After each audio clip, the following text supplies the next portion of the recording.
கடகராசி அன்பு சொந்தங்களுக்கு வணக்கங்க. கடகராசி அப்படின்னாவே எல்லாருக்கும் நல்லவங்களா இருக்குன்னு நினைப்பீங்க. எல்லாருக்கும் நல்லது செய்யணும்னு நினைப்பீங்க. சொல்லப்போனா எல்லாரும் நல்லா இருக்கணும் கடவுளேன்னு கடவுள்கிட்ட வேண்டுறது கூட தயங்க மாட்டீங்க. இப்படிப்பட்ட கடகம் எடுத்த காரியத்தை உண்ணாம உறங்காம அதை முடியிற வரைக்கும் பின்வாங்க மாட்டீங்க. அதே மாதிரி காசு பணத்துக்காக கௌரவத்தை எப்பவுமே விட்டு கொடுக்கவும் மாட்டீங்க. தன்மானத்துக்கு ஒரு பங்கம் வருது, அது தலையே போனாலே பரவாயில்லடா அப்படிங்கிற மாதிரி உயர்ந்து நிமிர்ந்து நிற்கக்கூடியவங்க. இன்னும் சொல்ல போனா இந்த கடகம் அப்படிங்கிறவங்க எந்த ஒரு விஷயத்தையுமே துடிப்போட செயல்படுவாங்க. ஆனா சட்டுன்னு உணர்ச்சி வசப்பட்டுடுவாங்க. இவங்க கடமையிலும் சரி காரியத்திலும் சரி கண்ணா இருப்பாங்க. சோம்பல துளி அளவு கூட விரும்ப மாட்டாங்க. எந்த வேலையுமே முதல் முறையிலேயே முடிக்கணும்னு நினைக்கக்கூடியவங்க. தலைமை தாங்கக்கூடிய பண்பு இவங்களுக்கு இயற்கையிலேயே இருக்குங்க. இப்படிப்பட்ட குணாதிசயங்களுக்கு சொந்தக்காரர்களான கடக ராசிக்காரர்களுக்கு தலைப்பு பார்த்திருப்பீங்க. கடகராசியை பகைத்தால் இனி பரலோகம் தாங்க. ஏன்னா கடகத்தை பொறுத்த வரைக்கும் 30 ஆண்டுகளுக்கு பிறகு மகா சக்தியாக உருவெடுக்க போறீங்க. இதனால உடைய வாழ்க்கையே தலைகீழாக மாறப்போகுது. இத்தனை நாளா எவ்வளவோ படாத பாடுபட்டுட்டோம். கஷ்டம் கஷ்டம் கஷ்டம், எதை தொட்டாலையும் கஷ்டம், எங்க போனாலும் கஷ்டம். இந்த நிலையில மாற்றம் வருது. நான் கஷ்டம் சொன்னாலே அதை அப்படியே மாத்தி உற்சாகமா இருக்க போகுது. எங்க போனாலும் சந்தோஷம், எதுலையுமே சந்தோஷம்ங்கிற மாதிரி சந்தோஷமா வளம் வர போறீங்க. அதற்கெல்லாம் காரணகர்த்தா யாரு? சனீஸ்வர பகவான். அவரால தான் உங்களுடைய வாழ்க்கையில மாற்றம். இத்தனை நாளா அவரால நிறைய கஷ்டப்பட்டிருப்பீங்க. நிறைய உங்களுக்கு பாடம் சொல்லி கொடுத்துருப்பாரு. இனி போதும்பா, இந்த புள்ள பொழைச்சிக்கும், இந்த பையன் பொழைச்சுப்பாங்கிற மாதிரி கடகராசிகளுக்கு கொடுத்த அனுபவத்தை அவங்க வாழ்நாள் முழுக்க மறக்காத மாதிரி சிறப்பா செஞ்சுட்டாரு. சொல்லப்போனா 2.5 வருஷம் கடகராசிகள் இப்ப உயிரோட இருக்கிறதே வந்துட்டு கடவுள் புண்ணியம் தான் சொல்லணும். ஏன்னா அந்த அளவுக்கு கொஞ்சம் நஞ்சம் இல்ல. அஷ்டம சனிலாம் 8 திக்குல இருந்தோம். எல்லாம் ஒரு பிசிறு தட்டாம அடி மேல அடிதான் விழுந்திருக்கும். ஆனா பாக்குறவங்க யாருக்குமே தெரியாது கடகராசிகளும் இவ்வளவு கஷ்டத்துல இருக்காங்கன்னு. ஏன்னா எங்களோட தோற்றம் அந்த மாதிரி. எப்பவுமே தன்னுடைய கஷ்டங்களை வெளியே சொல்லாத இருக்கிறது தான் இவங்களுடைய பிளஸ்ஸாவும் நினைக்கிறோம், இவங்களுடைய மைனஸாவும் நினைக்கிறோம் இல்லைங்களா? இப்படி கஷ்டத்தை மட்டுமே பார்த்துட்டு வந்த கடகம் இனி நல்லா இருக்க போறீங்க.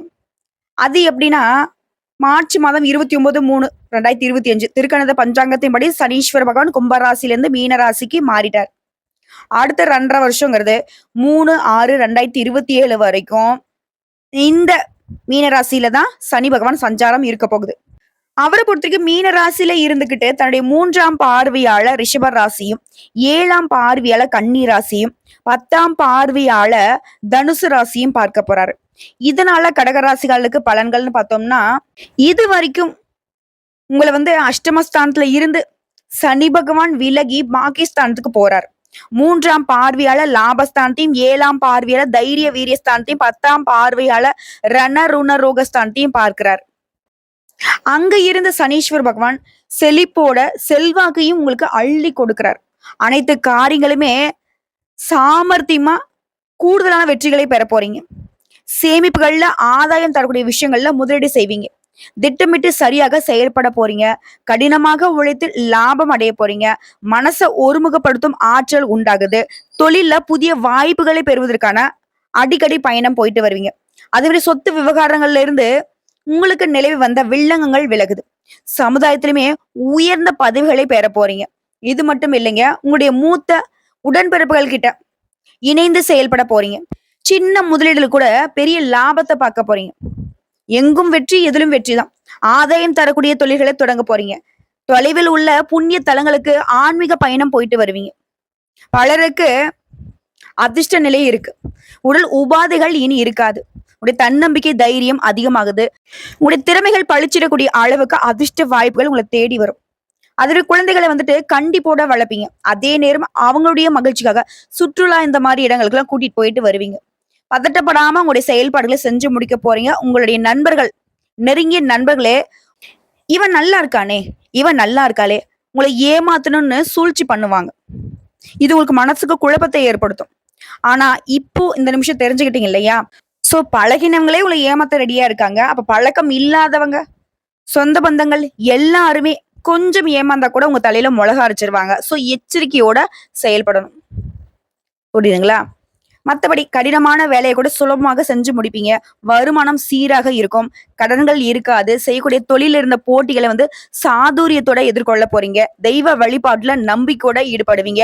பணப்புழக்கம் ரொம்ப நல்லா இருக்குது. அதே மாரி அதற்கேற்ற சுப செலவுகளும் இருக்கும். அனாவசியமான செலவுகளை தவிர்க்கிறது, முக்கியமான செலவுகள மட்டுமே செய்யறது உங்களுடைய கடமைங்க. அதுமாரி உங்களுடைய நடை, உடை, பாவனைகள்ல அழகு கூடும். சிலருக்கு புதுசா வண்டி, வாகனம் வாங்கக்கூடிய யோகம் இருக்கு. எதிர்பாராத பயணங்கள் உங்க அதிர்ஷ்ட வாய்ப்புகளை ஏற்படுத்தும். இது உத்தியோக பணிகள்ல இருக்கீங்க அப்படின்னாக்கா, கடுமையாக உழைச்சாலும் சரிங்க, மேல் அதிகாரிங்க குத்தம் சொல்லிக்கிட்டே இருந்தாங்க இல்லையா? அந்த நிலையில மாற்றம். இனி நீங்களே தப்புனா கூட மேல் அதிகாரிங்க உங்கள அனுசரிச்சு நடந்துப்பாங்க. அதே சமயம் சக ஊழியர்கள் உங்களுக்கு உறுதுணையா நிப்பாங்க. இதனால எல்லா விதமான நெருக்கடிகளுமே சமாளிச்சிருவீங்க. சிலருக்கு அலுவலக ரீதியா வெளியூருக்கு போயிட்டு வரதுக்கான வாய்ப்பு இருக்கு. அங்கேயே தங்கி பணியாற்றக்கூடிய சூழ்நிலையும் உருவாகும். அதே மாதிரி அலுவலகத்துல இருந்து வண்டி வாகனம் வாங்கக்கூடிய கடன் வசதி கிடைக்கும். புதுசா வீடு வாங்குறது, சொத்து வாங்குறதுக்கான யோகம் இருக்குங்க. வியாபாரிகளை பொறுத்தவரைக்கும் கொடுக்கல் வாங்கல் விஷயத்துல எந்த ஒரு குறையும் இருக்காது. இருந்தாலும் எல்லா விதமான செயல்பாடுகளையும் கவனம் தேவை. புதிய முதலீடுகளை கூட்டாளிகளை கலந்து ஆலோசித்த பிறகு செய்யணும். தேவைக்கேற்ற சரக்குகளை மட்டுமே வாங்கி வச்சுக்கணும். அதே சமயம் சந்தைகளுடைய போட்டிகளுக்கு தகுந்த மாதிரிதான் விலையை நிர்ணயிக்கணும். இதை மட்டும் செஞ்சுட்டா போதுங்க, நிறைய லாபம் கிடைக்கும். அடுத்த அரசியல்வாதிகளை பொறுத்த வரைக்கும் எல்லாருமே அரவணைத்து போவீங்க. கட்சி மேலிடத்துல உங்களுக்கு கனிவான பார்வை கிடைக்கும். உடைய கோரிக்கைகள் அனைத்தும் நிறைவேற்றி கொடுப்பாங்க. அதே மாதிரி அரசு அதிகாரிகளும் உடைய நேர்மையான ஆலோசனைகளுக்கு மதிப்பு கொடுப்பாங்க, நட்பு பாராட்டுவாங்க. அவர்களால உங்களுடைய செல்வாக்கு தொண்டர்கள் மத்தியில உயர்ந்து காணப்படும். உங்களுடைய மறைமுக எதிரிகளை இனம் கண்டு ஒதுக்கி வைப்பீங்க. அதே சமயம் கட்சியில முக்கிய விஐபிகளுடைய ஒரு சில நடவடிக்கைகள் உங்களுக்கும் அவங்களுக்கும் மனக்கசப்பை ஏற்படுறதுக்கு வாய்ப்பு இருக்கு. இதனால மத்தவங்க கிட்ட பேசுறப்போ ஒரு முறைக்கு 2 முறை யோசிச்சு பேசுங்க. அடுத்து கலைத்துறையில இருக்கிறவங்களுக்கு அனுகூலமான திருப்பங்கள் ஏற்படுங்க. பாராட்டு கிடைக்கும், பணம் சேரும். உங்க உள்ளம் உற்சாகப்படக்கூடிய அளவுக்கு சக கலைஞர்களும் நட்புடன் பழகுவாங்க. அவர்களால உங்களுக்கு புதிய வாய்ப்புகள் கிடைக்கும். ரசிகர் மன்றங்களுக்கு செலவு செய்து மகிழ்ச்சி அடைய போறீங்க. அதே நேரம் சோம்பலுக்கு இடம் கொடுக்காம உடைய காரியங்களையும் செஞ்சு முடிச்சுக்க போறீங்க. அடுத்து பெண்மணிகளை பொறுத்த வரைக்கும் இல்லத்துல மகிழ்ச்சி காண்பீங்க. கணவர்கிட்ட பாசத்தோட பழகுவீங்க. புதுசா ஆடை ஆபரணங்களை வாங்கி மகிழ்ச்சி அடைய போறீங்க. தேவையற்ற கவலைகளுக்கு இடம் கொடுக்காம மனசுக்கு தோன்றத பண்ணுங்க. நடக்கிறது உங்களுக்கு சாதகம் தான். அடுத்து மாணவ மணிகளை பொறுத்த வரைக்கும் வீண் வாக்குவாதங்களை ஈடுபடுத்த தவிர்த்துட்டு பழைய தவறுகளை திருத்திக்கிட்டு புத்துணர்ச்சியோட பாடங்களை படிங்க. உங்களை மத்தவங்க கூட கம்பேர் பண்ணிக்காதீங்க. தாழ்வு மனப்பான்மையை விட்டு ஒழிங்க. உங்களுடைய முன்னேற்றத்துக்கு அடி எடுத்து வைங்க. எல்லா விதங்கள்லயும் வெற்றி தொடரும். மேலும் நீங்க சாதிக்க முடியுங்கிற தன்னம்பிக்கை மனசுக்குள்ள துளிர் விடுங்க. சவால்கள்ல வெற்றி பெறுவீங்க. பழைய கடனை தீர்க்க உதவிகள் கிடைக்கும். சொந்த வீடு வாங்குவீங்க. மகனுக்கோ மகளுக்கோ அயல்நாட்டு தொடர்புடைய நிறுவனத்துல வேலை கிடைக்கும். கோர்ட்டு கேஸ் வழக்கல்ல உங்களுக்கு சாதகமான தீர்ப்பு கிடைக்கும். அதே மாதிரி நீண்ட காலமாக இருந்து வந்த பங்காளி பிரச்சனை தீரும். வசதியான வீட்டுக்கு குடியேறுவீங்க. திரும்பவும் சொல்றேங்க, இந்த சனி பகவானை பொறுத்தவரைக்கும் 3ஆம் வீட்டை பார்க்கறதுங்கிறது திட்டமிட்டபடி எந்த ஒரு காரியத்தையும் முடிச்சுப்பீங்க. அடுத்தவங்களுடைய ஆலோசனை கேட்டு அதுக்கு தகுந்த மாதிரி தன்னிச்சையா தான் நீங்க முடிவெடுப்பீங்க. சனி பகவானுடைய பார்வைங்கிறது 6ஆம் வீட்டையும் பார்க்கலாம். சோர்வு இருக்காது, களைப்பு நீங்கும், துடிப்போட செயல்பட தொடங்குவீங்க. மேலும் லாப வீட்டையும் சனீஸ்வர பகவான் பார்க்கறதுனால பேச்சாலேயே மத்தவங்களை வசீகரிச்சிருவீங்க. எதிர்பாராத பணவரவுகள் உண்டாகும்.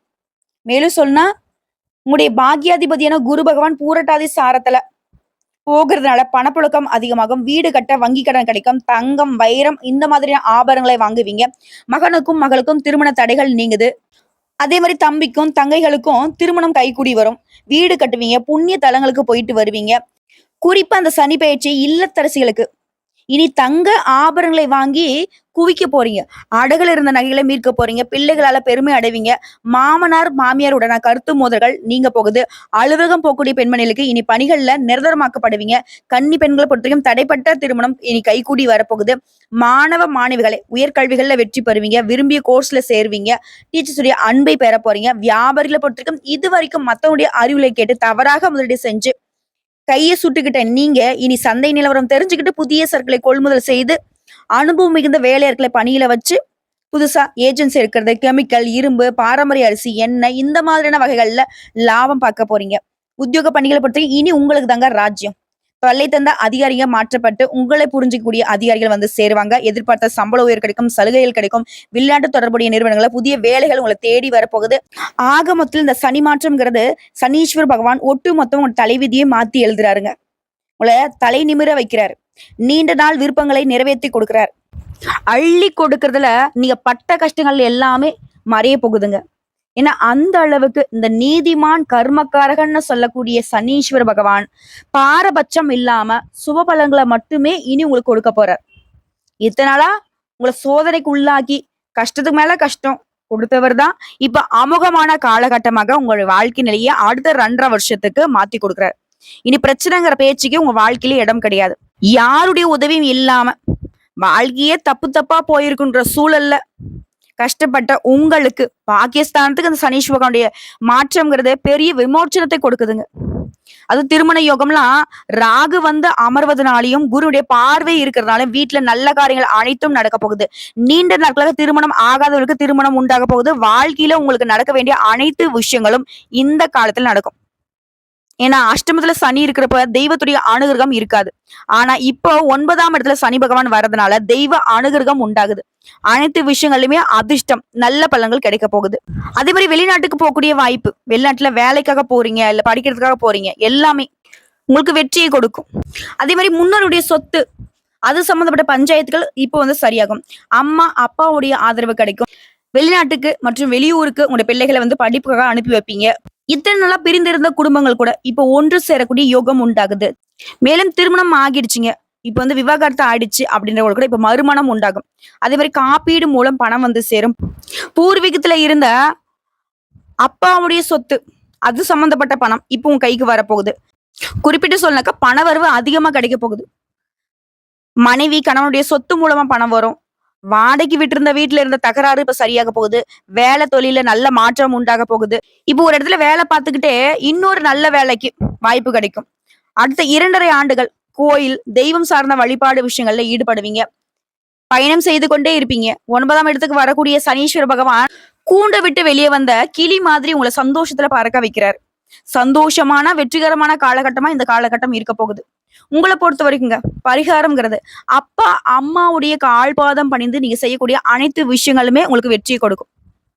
சன்னியாசி மகான்களுடைய வழிபாடு அருமையான பலன்களை கொடுக்கும்.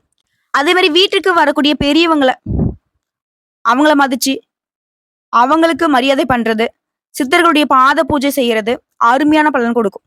கால்பாதம் என்பது சனியுடைய ரூபம். உடைய தலையெழுத்து மாறக்கூடிய நேரம். பெரியவுடைய காலில் விழுந்து ஆசீர்வாதம் பெறுவது எந்த வகையிலுமே உங்களுக்கு தவறா வராது. கடகத்துல பிறந்தவங்க ஒரு முறையாவது மந்திராலயம் சென்று சேவை செய்வது நல்ல பலன்களை கொடுக்கும். அதே மாதிரி என்னதான் நேரம் காலம் நமக்கு சாதகமா இருந்தாலும் அதிர்ஷ்டமாகவே இருந்தாலும் ஒரு சில இடங்கள்ல நம்ம கவனமா இருக்கணும். அது என்னன்னா பூர்வீக பிரச்சனை, தலைமுறை சம்பந்தப்பட்ட பிரச்சனை, இதெல்லாம் கவனமா இருக்கணும். அதே மாதிரி நோய்கள் வர்றதுக்கு வாய்ப்பு இருக்கு. ஏன்னா உடல் ஆரோக்கியத்துல கவனம் இருக்கணும். எதை செஞ்சாலும் கவனம் தேவைதான். அது மாதிரி நீங்க வழிபாடு செய்ய வேண்டிய தெய்வம்னு பார்த்தீங்கன்னாக்கா குருமார்கள் வழிபாடு, குறிப்பா ராகவேந்திர வழிபாடு நன்மையை கொடுக்கும். குலதெய்வ வழிபாடு நல்ல மாற்றத்தை கொடுக்கும். மதிப்பெண் அடிப்படையில பார்த்தோம்னாக்க 100க்கு 90% நீங்க ரொம்ப நல்லா இருக்க போறீங்க. பொருளாதாரத்து அடிப்படையிலாம் 85% நீங்க ரொம்ப அதிர்ஷ்டத்தை தான் அனுபவிக்க போறீங்க. பணத்திற்கு ஒரு குறையும் இருக்காது. சோ இப்ப வரைக்கும் பார்த்தது பொது பலன்கள். இந்த சனீஸ்வர பகவானுடைய பயிற்சிங்கிறது உங்களுக்கு அதிர்ஷ்டம் தான். இதுல தனிப்பட்ட முறையில நட்சத்திரங்களுக்கான பலன்கள். புனர்பூசம் நட்சத்திரம் 4ஆம் பாதம். பிள்ளைகள் மூலம் மன மகிழ்ச்சி ஏற்படும். அதே நேரத்துல அவர்களால சின்ன சின்ன செலவுகள் வரதுக்கு வாய்ப்பு இருக்கு. அதெல்லாம் ஒரு பெரிய விஷயமாங்க அப்படிங்கிற மாதிரி தான் உங்களுக்கு பண வரவு பக்கபலமா இருக்கும். அதே மாதிரி உங்களுடைய முயற்சிகள்ல இருந்து வந்த முட்டுக்கட்டைகள் அகல போகுது. எடுத்த காரியத்தை சிறப்பாக செஞ்சு முடிக்க போறீங்க. கையில காசு பொருளுங்க. அடுத்து பூசம் நட்சத்திரம். குடும்பத்துல தேவையற்ற வீண் வாக்குவாதம் ஏற்பட்டு மறையும். மத்தவங்க கிட்ட அனுசரிச்சு நடந்துக்கிறது நல்லது. நண்பர்கள் கிட்ட பகை ஏற்படுறதுக்கு வாய்ப்பு இருக்கிறதுனால பழக்க வழக்கங்கள்ல கவனம் தேவை. பிடிவாத விட்டுட்டு எடுத்த காரியத்துல வெற்றி அடைய போறீங்க. அதே மாதிரி வீண் குற்றச்சாட்டுக்கும் நீங்க ஆளாகிறதுக்கு வாய்ப்பு இருக்கு. என்னம்மா இப்பதான் எல்லாம் நல்லாதான் இருக்குன்னு சொன்ன அப்படின்னு கேட்டீங்கன்னா, பூசம் நட்சத்திரக்காரர்களுக்கு வந்து ஒரு படி மேலன்னு சொல்லாங்க. எந்த விஷயத்துலனா எல்லாரும் ஈஸியா நம்பிடுவீங்க. அந்த விஷயத்துல கடகராசிகள் பொதுவாக வந்து இலக்கண மனசுக்கு சொந்தக்காரங்க. ஒருத்தங்க கஷ்டப்படுற மாதிரி ஆக்டிங் கொடுத்தா கூட அது நடிப்புன்னு தெரிஞ்சாலுமே அதை வந்து நடிப்புன்னு ஏத்துக்க முடியாத அளவுக்கு இவங்க இலக்கண மனசுக்கு சொந்தக்காரங்க. சோ அந்த வகையில நீங்க வீண் பழிக்கு ஆளாகிறதுக்கு வாய்ப்பு இருக்கு. அதனால யாரையும் நம்பாதீங்க. யாருடைய செயல்பாடும் உண்மைங்கிறத கொஞ்சம் விழிப்புணர்வோட பாருங்க. அதே மாதிரி எந்த ஒரு விஷயத்த நீங்க செஞ்சாலும் சரி அதுல ஒரு திருப்தி இல்லாத மாதிரி மனநிலை இருக்கும். அதுக்கு இடம் கொடுக்காதீங்க. தேவையில்லாத சிந்தனைகளுக்கு இடம் கொடுக்கலனாவே நீங்க வெற்றியாளர்கள் தான். அது ஆயில்ய நட்சத்திரம். பயணங்கள் மூலம் சாதகம் கிடைக்கும். கடித போக்குவரத்து நன்மையை ஏற்படுத்தும். தொழில் வியாபாரம் தொடர்பான நெருக்கடிகள் மறையுது. புதுசா வியாபாரம் தொடங்குவீங்க. அது சம்பந்தப்பட்ட காரியங்கள்ல வெற்றி உண்டு. உத்தியோகத்துல இருக்கிறவங்களுக்கு புதிய பொறுப்புகள் வந்து சேரும். பதவி உயர்வும் கிடைக்கும், சம்பள உயர்வும் கிடைக்கும். ஒட்டு மொத்தமா பொது பலனும் சரி, நட்சத்திர பலனும் சரி, கடக ராசிக்கு இனி கஷ்டமே இல்லைங்கிறத மட்டும்தான் உணர்த்தியாச்சு. உங்களை பொறுத்த வரைக்கும் பரிகாரங்க எப்பெல்லாம் முடியுதோ முடிஞ்ச அளவுக்கு இந்த ஒரு 10, 15 நாள்லயோ, இல்ல இந்த 1 மாசத்துலயோ, இல்ல 2 மாதங்கள்லயோ திங்களூர் சென்று தரிசனம் செஞ்சுட்டு வாங்க. அதே மாதிரி தினமே 108 முறையாவது ஸ்ரீராம ஜெயத்தை ஜபிக்கணும். சுந்தரகாண்டம் பாராயணம் செய்யணும். இது வந்து உங்களுக்கு அதிக நன்மைகளை கொடுக்கும். அதே மாதிரி ஒவ்வொரு திங்கட்கிழமையும் மல்லிகை மலர்களால சிவபெருமானுக்கு அலங்காரம் செய்து அபிஷேகம் செய்ய நீண்ட ஆயுளும் நிலைத்த செல்வமும் கிடைக்கும். திங்கக்கிழமை போக முடியாதவங்க கூட பிரதோஷ நாட்கள்லயாவது சிவபெருமான போய் வழிபாடு செஞ்சுட்டு வர்றது சிறப்பான விஷயம். குறிப்பா அவருக்கு வில்வ இலைகளால அர்ச்சனை செய்யணும். குழப்பங்கள் அகலும், சந்தோஷம் குடிகொள்ளும். 2வது பரிகாரம் மற்றும் வழிபாடு. ஒவ்வொரு சனிக்கிழமையுமே ஸ்ரீ ஆஞ்சநேய பெருமானுக்கு வெற்றிலை மாலை சாற்றி வழிபாடு செய்ய தொட்டதெல்லாமே வெற்றியாக மாறும். அதே மாதிரி படிப்புக்கு உதவி கேட்டு நிற்கக்கூடிய முடியாத ஏழை எளிய குழந்தைகளுக்கு உங்களால முடிஞ்ச உதவிகளை செஞ்சீங்க அப்படின்னா சனீஸ்வர பகவான் மனம் குளிர்ந்து அவருடைய கருணை பார்வையினால இன்னும் அதீத அதிர்ஷ்டங்களை உங்களுக்கு கொடுப்பார். நினைச்சதை முடிச்சு வைப்பார். வாழ்த்துக்கள்ங்க. அதாவது சுருக்கமா சொல்லனாக்க இந்த சனி பேச்சுங்கிறது அடுத்த 2.5 வருஷத்துக்கு உங்களுடைய தலையை நிமிர வைக்கிறது மட்டும் இல்லாம உங்களுடைய நீண்ட கால விருப்பங்களை நிறைவேற்றி உங்களை உற்சாகத்துல திளைக்க வைக்குது. இனி உங்களை தெரியாதவங்க யாரும் இருக்க மாட்டாங்க. அந்த அளவுக்கு விஐபிகளாக வளம் வர போறீங்க கடகராசிக்காரங்களே. உங்க நல்ல மனசுக்கு கஷ்டம்லாம் கடந்துருச்சு. இன்னைக்கு கடகம் வந்துட்டு கடகடையான மேல ஏறது மட்டும்தான் பாக்கி. தூய உள்ளம், தியாக உள்ளம், அன்பானவங்க, பாசமானவங்க, நேசமானவங்க, எல்லாத்துக்கும் அடிமையானவங்க. அதாவது கடகத்தை நீங்க வீழ்த்தணும்னு நினைச்சா நேருக்கு நேரம் மோத முடியாது. ஆனா பொய்யா நீங்க நடிச்சா கூட அன்பால இவங்களை நீங்க சாச்சிடலாம். ஆனா ஒரு நாளும் கடகத்தை நோக்கடிச்சிடாதீங்க. கடவுள்கிட்ட பதில் சொல்ல முடியாம போயிடும். இது உங்களை கஷ்டப்படுத்துறவங்களுக்கு ஷேர் பண்ணி விடுங்க. கண்ணை தொடச்சுக்கிட்டு எழுந்துவாங்க. இனி உங்களுடைய கண்கள்ல நீர் வருதுன்னா அது ஆனந்த கண்ணீரா மட்டும்தான் இருக்கும். ஏன்னா அந்த அளவுக்கு சந்தோஷத்துல மட்டும்தான் உங்களுடைய கண் கலங்க போகுது. ஏன்னா அந்த அளவுக்கு சனீஸ்வர பகவான் உங்களை ஒட்டு மொத்தமா பலசாலியாக மாத்திட்டார். மனசளவுமே உறுதியா இருப்பீங்க. நல்லது கெட்டதெல்லாம் உங்களுக்கு ஈஸியா அடையாளம் காட்டுவார். இனி உங்க வாழ்க்கையில எங்கும் வெற்றி, எதிலும் வெற்றி. தொட்டதெல்லாம் பொண்ணா மாறும். பொண்ணும் பொருளும் சேர போகுது. வாழ்த்துக்கள். ஓம் சனீஸ்வர பகவானே போற்றி போற்றி.